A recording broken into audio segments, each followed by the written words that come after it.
siempre quiero darle la bienvenida en esta mañana a todos los que están escuchando esta reflexión. Muy buenos días para todos. Vamos a comenzar dando gracias a Dios. Padre, gracias por esta mañana, gracias por este nuevo día, gracias por cada persona que se dispone en esta misma hora a recibir esa enseñanza tuya, esa enseñanza que proviene de tu corazón. Es tu deseo que seamos transformados día tras día, porque no nos vas a dejar a medias. Tú te has propuesto conformarnos a la imagen de tu Hijo y es tu palabra la que nos limpia. ¿Con qué guardará el joven tu camino? ¿Con qué limpiará el joven tu camino? Con guardar tu palabra, guardar la palabra de Dios, que es lámpara a nuestros pies y lumbrera a nuestro camino. Vamos a poder caminar según la voluntad de Dios. Ese es el deseo tuyo, Señor, y ese es el deseo nuestro. Seguir siendo transformados, que tu palabra se haga vida en nosotros, que no sea simplemente un espacio religioso, sino que sea un momento especial en donde te conocemos tu voluntad y nos disponemos a caminar en esa tu voluntad.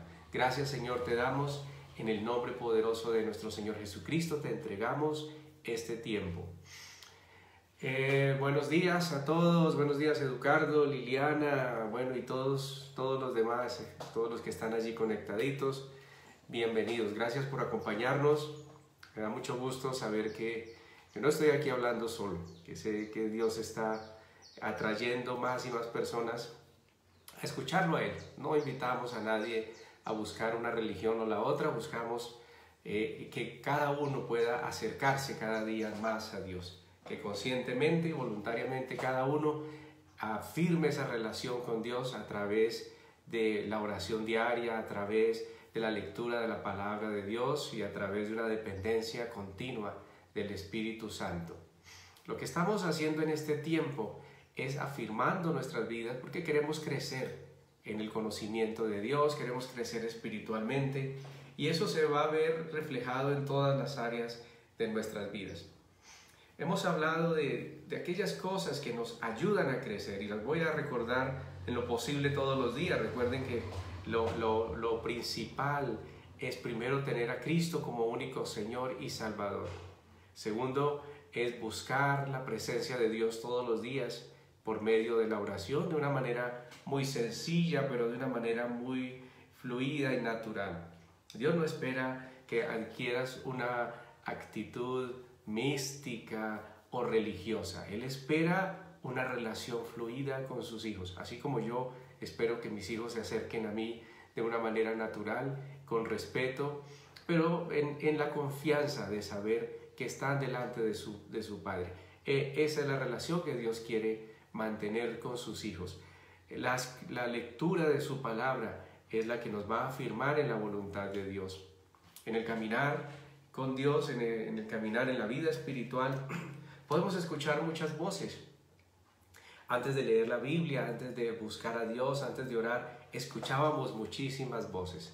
Voces extrañas, las voces de los amigos, las voces de aquellos a veces intelectuales, la voz de nuestro corazón y también la voz del enemigo que nos incitaba a hacer cosas a veces con apariencia de piedad, pero que el resultado no era el resultado correcto, no era vida. Hay caminos que al hombre le parecen rectos, pero su fin es fin de muerte. Así que por eso Dios nos dice las Escrituras. Tenemos la palabra profética más segura, es decir, las Escrituras, la palabra de Dios, la Biblia. Y algunos dirán, bueno, yo no la entiendo, yo no conozco la Biblia, eso es para los sacerdotes, eso es para los pastores que conocen. No, las Escrituras mismas dicen que la palabra de Dios no es de interpretación privada. O sea, Dios no le da la palabra a uno o a otro en particular. Todo aquel que se acerque a Él en el nombre de Jesús, que esté dispuesto a conocer y hacer la voluntad de Dios, pues va a encontrar en este libro la dirección para su vida, no va a encontrar ambigüedad y no va a encontrar dificultad para comprender lo que Dios quiere decirle, pues es Dios mismo el que se quiere revelar al hombre. Hablamos de esa dependencia de Dios, de esa dependencia del Espíritu Santo, y esto solamente se puede lograr si con humildad reconocemos que somos ignorantes, que no sabemos nada, que hemos vivido lejos de Dios, pero que estamos dispuestos a dejarnos enseñar. Así que esta mañana continuaremos hablando también de aquellas cosas que nos impiden, como es importante conocer lo que nos va a empoderar espiritualmente. También es necesario entender que en la vida vamos a encontrar siempre parásitos que van a querer quitarnos, succionarnos la vida que nos da la relación con Dios. Va a mirar cómo nos aparta de esa realidad, de esa verdad de Dios. Y hablábamos de la hipocresía, hablábamos de las ambiciones, hablábamos de la codicia. Hoy vamos a hablar acerca de la queja. Quizá quisiéramos oír cosas diferentes, cosas como más halagüeñas, que el Señor nos diga cómo eres de piadoso, cómo eres de buena persona. Pero Dios se ha propuesto prepararse un pueblo para Él. Él hace esa ilustración en donde dice que el matrimonio es figura del hombre, el matrimonio, la relación entre el hombre y la mujer es figura entre la unión entre Cristo y su iglesia. De ahí la importancia de darle el valor al matrimonio, la importancia que verdaderamente tiene. Es una institución no humana, es una institución que Dios creó para revelar las verdades profundas del corazón de Dios. Y es que Jesús, Dios hecho hombre, no se ve separado de su iglesia. Y cuando hablo de su iglesia, aquellos que me comprenden saben que estoy refiriéndome no a una institución religiosa, estoy refiriéndome a aquellas personas, como dicen las Escrituras, que nosotros somos piedras vivas, que la iglesia de Cristo somos piedras vivas, no somos instituciones, no somos una etiqueta. Cada persona, donde quiera que se congregue, para quien Cristo es su Señor y Salvador, para quien Cristo es su único mediador entre los hombres y Dios, pues es la iglesia. Cada persona, cada individuo conforma la iglesia. Cuando nos unimos, formamos esa iglesia. Cuando nos unimos en el Espíritu, no importa dónde estés, no importa dónde te congregues, si Cristo es tu Señor, si las Escrituras son esa lámpara a tus pies y esa lumbrera a tu camino, entonces tú eres parte de la familia de Dios. Las Escrituras no nos dicen que haya que ir a algún lugar o hacer uno u otro sacrificio para ser hijos de Dios. La única condición que las Escrituras nos colocan para ser hijos de Dios es todos los que creen en Jesús, todos los que le recibieron, Dios les dio potestad de ser hechos hijos de Dios. Es la única condición que Dios nos coloca para llamarnos sus hijos. Obviamente que cuando aceptamos a Cristo, lo recibimos en nuestras vidas, pues aceptamos vivir como Él vivió. Así que, ¿por qué entonces hablamos de estos aspectos como que parecen negativos? Y de hecho lo son: la ambición, la murmuración, la tibieza espiritual. ¿Por qué? Pues porque Jesús está limpiando su iglesia. Jesús está preparándola, porque la Biblia habla de las bodas del Cordero. Va a haber un momento en donde ese novio, Jesucristo, yo no estoy hablando humanamente, estoy hablando bíblicamente, en donde Jesucristo, que es el novio, viene por su novia. Y Él espera que esa novia esté preparada, que su vestido sea lino fino, blanco, inmaculado, que no tenga mancha, ni arruga, ni cosa semejante. Así lo manifiestan las Escrituras. ¿Y qué está haciendo cuando Dios nos habla de estas cosas, de la hipocresía, de la mentira, de la tibieza, de la avaricia? Y hoy vamos a hablar acerca de la queja. ¿Por qué? Porque esas son manchas en el vestido de la novia de Cristo. La novia de Jesús se caracteriza porque se identifica con Cristo en todo, porque aún manifiesta el carácter de Cristo en todo aquí en la tierra. Cristo viene a morar en su iglesia, en el corazón de cada uno de nosotros, de modo que el carácter de Él se hace manifiesto. Y es necesario que cuando detectemos en nuestro vestido, ese vestido de novia, yo sé que para los varones es un poco más difícil, como también lo fue para mí, identificarse como la novia de Cristo, pero Él nos ve como su iglesia en ese sentido. ¿Y cuál es el misterio allí? Que la iglesia, así como la mujer se une al hombre, la iglesia viene a tener una unidad perfecta con Cristo. Pero Él no se va a unir a una iglesia sucia, a una iglesia que no se ha preparado, a una novia cuyo vestido está sucio. Es porque no le interesa el novio. Ella quiere estar perfecta para Él. Y estas pequeñas manchas quizás están en nuestros vestidos y es necesario que las reconozcamos. ¿Para qué? Para que nada interfiera en esa relación que Él quiere tener con nosotros. El pecado y estas cosas que son suciedad se convierten en un obstáculo para que podamos crecer en esa relación personal con Dios. Y vamos a hablar de la queja. ¿Qué es la queja? Es una expresión de dolor, pena o sentimiento. Estoy hablando desde el diccionario de la RAE, de la Real Academia de la Lengua Española. Es resentimiento, desazón. Eso es queja. La queja no es simplemente una expresión verbal. La queja es todo lo que hay detrás de esa manifestación externa. Acusación ante juez o tribunal competente, ejecutando en forma solemne y como parte del proceso la acción penal contra los responsables de un delito. Cuando yo me quejo, yo estoy lanzando una acusación que puede ser formal o informal. Es reclamación que los herederos forzosos hacen ante el juez pidiendo la invalidación de un testamento por inoficioso. Básicamente es una expresión de resentimiento, de desazón. Cuando nos quejamos de nuestra salud, estamos lanzando una expresión de desazón, de resentimiento contra Dios. Si hablamos del clima, ¿quién controla el clima? ¿Quién es el dueño del clima? Dios es el dueño de todos los elementos, de todo lo que existe. Así que ¿qué podemos hacer entonces para evitar la queja? La queja es una mancha en el vestido de la novia de Cristo, es una mancha en la iglesia. El hombre, desde que el hombre cayó en pecado, la queja se hizo manifiesta. Cuando Dios le pregunta al hombre, Adán, ¿en qué estás? ¿En qué andas? ¿Qué estás haciendo? ¿Por qué te escondes? Y él dijo, yo tuve miedo. Te escuché que estabas en el huerto, tuve miedo y me escondí. Así que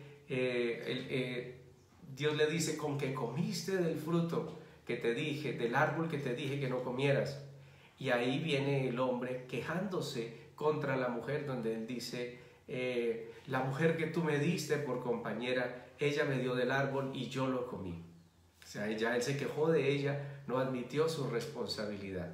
A veces la queja lo que hace es aislarnos de la fuente de aquello que puede estar causándonos incomodidad o molestia. El Señor también le dijo a la mujer, ¿qué has hecho? Y la mujer también hizo lo mismo. No, la serpiente me engañó. Tampoco aceptó su responsabilidad. Vemos que la queja tiene consecuencias, especialmente cuando lo hacemos contra Dios, teniendo en cuenta que Él nos ha dado pues la posibilidad de acercarnos en libertad. No tenemos excusa de acercarnos a Dios, no lo digo ni siquiera de acercarnos a Dios. No tenemos excusa de quejarnos cuando tenemos la posibilidad de acercarnos a Dios y hablar directamente con Él.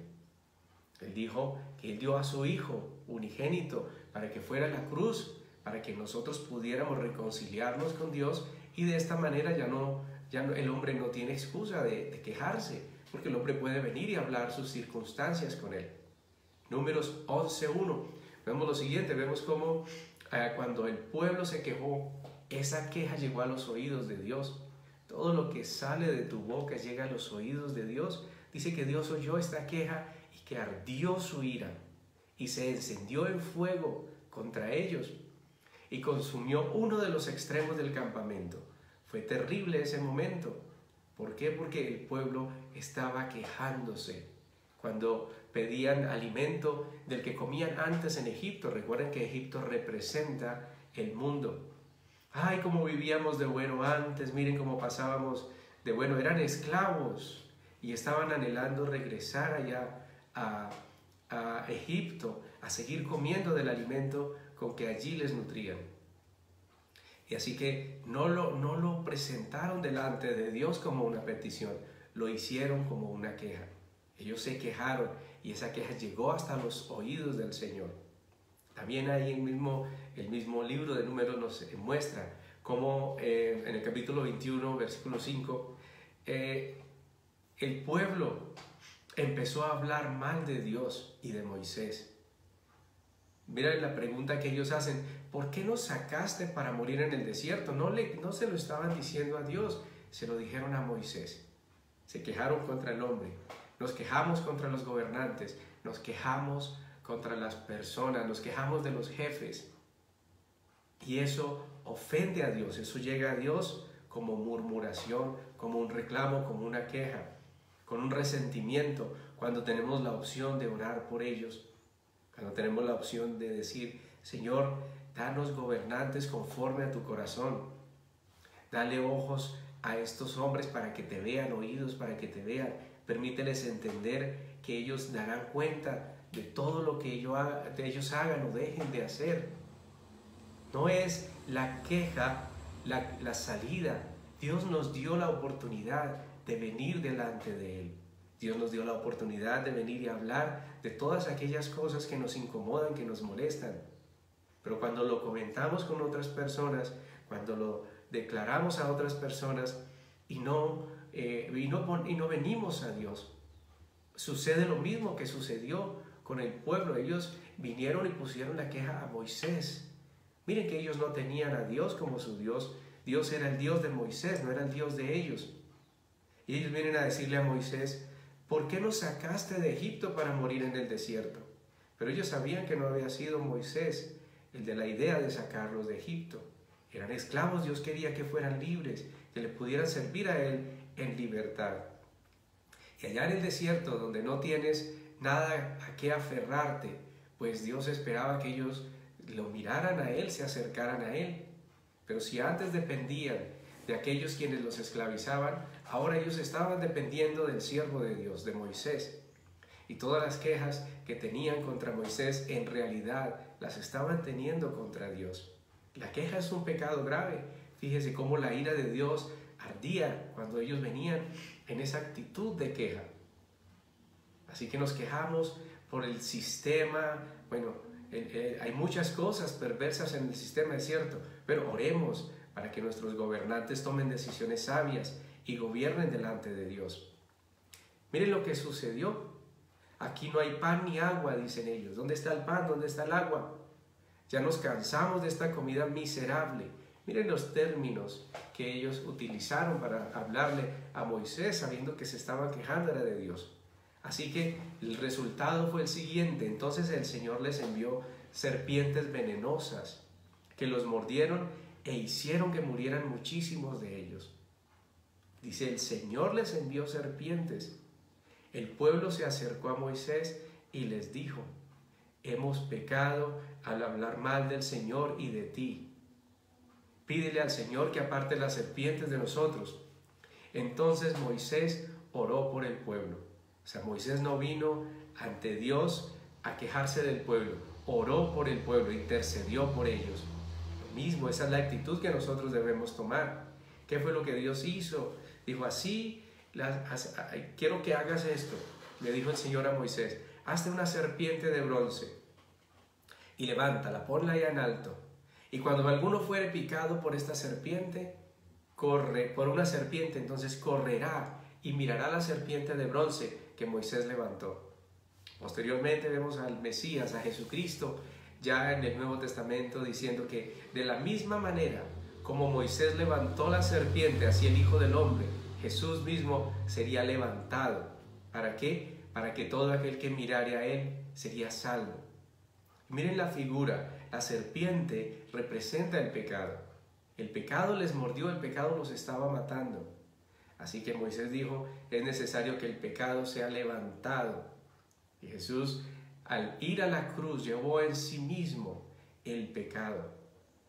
El pecado quedó clavado allá en la cruz, para que nosotros, al mirarle a Él, entonces ya no morimos, sino que vivimos, y vivimos para Dios. Pero de paso también reconocemos lo que cuesta el pecado. Recuerden, la queja es pecado. Ellos se quejaron y por eso vino la muerte.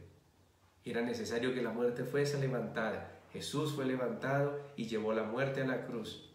Al mirarlo a Él, entonces, somos librados, somos perdonados por Dios y la ira de Dios ya no viene sobre nosotros. Primera de Corintios 10:9 nos dice: no tentemos al Señor, como también algunos de ellos le tentaron y perecieron por las serpientes, y está haciendo referencia a la historia que les acabo de contar. O sea, no lo hagamos, porque podríamos perecer también. La queja llega hasta los oídos de Dios, no lo olvidemos. No murmuren como algunos de ellos murmuraron y perecieron por el destructor. La murmuración le da autoridad al destructor para venir a dañar una vida. Y estas cosas le sucedieron a ellos como ejemplo para nosotros. Están como ejemplo, como un modelo para amonestarnos a nosotros, para recordarnos que la queja no es el medio para acercarnos a Dios. La queja no es la forma como obtenemos los mejores resultados. Y eso lo podemos llevar a la práctica en nuestra familia, en los más cercanos. La queja no es la forma como se resuelven las cosas. Es un diálogo directo. Así como lo podemos hacer con Dios, podemos hablar con las personas y decirles, manifestarles aquellas cosas que parecen no estar en orden y venir con soluciones, pero no en forma de queja. No le estemos diciendo a los demás: es que mi esposo, es que mi esposa, es que mis hijos. No hagamos eso. Hablemos con ellos, y si el hablar con ellos no da resultado, igual siempre debemos estar intercediendo por ellos, orar y permitir que sea Dios operando en sus vidas. Pero la queja es destructiva. La queja es destructiva. Filipenses 2:14 nos recomienda, dice: hagan todo sin quejarse. Este trabajo tan duro. Qué pereza ese jefe. Qué pereza ese profesor o los estudiantes. Hagan todo sin quejarse y sin discutir. Ese no es el camino. Así serán los hijos de Dios. Así serán hijos de Dios. Si ustedes hacen todo sin quejarse, sin lamentarse, si más bien hablan de estas cosas con Dios, entonces serán hijos de Dios, limpios y sin falta, viviendo en medio de gente perversa y mala, dice la Biblia. Mientras el mundo se queja, tú vas a estar orando. Convierte la queja en una oración, en una intercesión por aquellos que tú crees que están mal. Si tú crees que hay alguien que está desviado, que no te quejes de él. Si tú crees que hay algo en el mundo que no está yendo bien, no te quejes. Sí, hay cosas que son evidentes y las comentamos, pero no lo hagas a modo de queja. Preséntalo delante de Dios. Preséntalo delante de Dios y deja que Dios sea el que se encargue. Ustedes les están ofreciendo a las personas un mensaje de vida. Dice: hagan todo sin quejarse y sin discutir. Así serán hijos de Dios, limpios y sin falta, viviendo en medio de una generación perversa. Dicen las Escrituras: de esta forma ustedes brillarán entre ellos como estrellas en un mundo de oscuridad. Queja, reclamo, murmuración son tinieblas. Pero tú llegas y te ubicas ahí en medio como una estrella que alumbra y cambias esa queja en una oración. Vamos a orar por esto. Vamos a orar por aquello. Vamos a pedirle a Dios que sea Él cambiando estas circunstancias. Llegó la luz a ese lugar de tinieblas, porque ustedes les están ofreciendo un mensaje de vida. Así, cuando Cristo regrese, dice Pablo a los filipenses: tendré el gusto de hablar bien de ustedes y podré decir que mi lucha y trabajo por ustedes valió la pena. Es eso lo que yo les he enseñado, dice Pablo. Proverbios 18:20 nos advierte la importancia de usar el lenguaje de manera correcta. Tu forma de hablar te alimentará y lo que digas te saciará. Tu forma de hablar te alimentará. Lo que tú digas, de eso vas a comer. Hablas mal de tus hijos, los estás atando, y eso es lo que vas a recibir en el futuro. Lo que tú estás declarando sobre ellos, estás sembrando en ellos. Así que si declaras que son perezosos y lo estás todo el tiempo recalcando, pues eso es lo que tú vas a ver, estás sembrando en ellos. Hay poder en lo que decimos. Por eso la murmuración tiene un impacto tan negativo. Dice allí en Proverbios 18:21, lo que uno habla determina la vida y la muerte. que se atengan a las consecuencias los que no miden sus palabras. Si tú, en lugar de quejarte de tu trabajo, das gracias que tienes trabajo. Si tú, en lugar de quejarte de la persona que tienes cercana, le das gracias a Dios por esa persona. Entonces tú misma, aunque la persona no cambiare, tu misma actitud de gratitud te va a llevar a que tú misma estés en paz. Pero cuando tú te quejas contra algo o contra alguien, eso genera una amargura en el corazón. Por un lado no cambian las circunstancias y por otro lado sí afecta mi forma de ver la vida. Empiezo a ver todas las cosas en negativo. Ya no puedo ver la bondad de Dios en todo lo que hay. Pero si hablamos bien, bueno, está haciendo frío pero rico, voy a ponerme una chaquetica que hace días no me ponía. Está haciendo mucho calor, bueno, hace falta el calor también. La tierra necesita lluvia, está lloviendo, no, qué horrible, cómo llueve de harto. Bendito Dios que todas las cosas son necesarias y todo viene de ti, propósito bueno tienes en todo. Si el problema nuestro es nuestra falta de sabiduría, pero por eso Santiago dijo, si tú tienes falta de sabiduría, si no puedes comprender por qué las cosas están sucediendo, no te quejes. En lugar de quejarte, yo te diría, como dice Santiago, yo te diría, pide sabiduría a Dios. Señor, no entiendo esto, esta circunstancia me es pesada, me es molesta, pero tú tienes la sabiduría y tú sabes por qué está sucediendo. Si es tu voluntad, permíteme saberlo. Yo quiero saber, y si está en mí el cambiar algo de las circunstancias, pues dame la gracia de identificarlo, de qué manera lo puedo hacer. Pídele al Señor sabiduría, entendimiento, y Él la dará abundantemente y sin reproche. Sin necesidad de usar un lenguaje de reclamación, podemos venir y en humildad, en oración, hablando con Dios, podemos tener un entendimiento de las cosas. Así que la queja es otra manchita que puede estar ahí en nuestras vidas y que necesitamos que eso sea quitado de nosotros. Así vamos a poder vivir en paz. Las personas que están alrededor aún se van a agradar de estar con nosotros. Usted ha experimentado la molestia de tener a alguien al pie que todo el tiempo está viendo lo negativo en todas las cosas. Piénsalo. Así que como quieras que los demás te traten, tú trata a los demás. ¿Quieres que se estén quejando de ti? Por supuesto que nadie quiere eso. Entonces no te quejes de los demás, pero sí ora por ellos en aquellas cosas que Dios te muestre que necesitan ser transformadas. Vamos a darle gracias a Dios por querernos transformar y limpiar. Yo te doy gracias, Señor, por cada persona que está hoy escuchando, que está viendo esta conferencia. Yo quiero darle un saludo a Albita Quitián. Quiero darte la bienvenida en esta mañana, que estuviste aquí acompañándonos. Yo le doy gracias a Dios por tu vida, doy gracias a Dios por tu familia, doy gracias a Dios por todas las bondades, todos los beneficios que Dios te ha dado, y a todos los que están escuchando en esta mañana, yo los bendigo en el nombre de Jesús. Doy gracias a Dios porque realmente no tenemos quejas, Señor, no tenemos por qué quejarnos.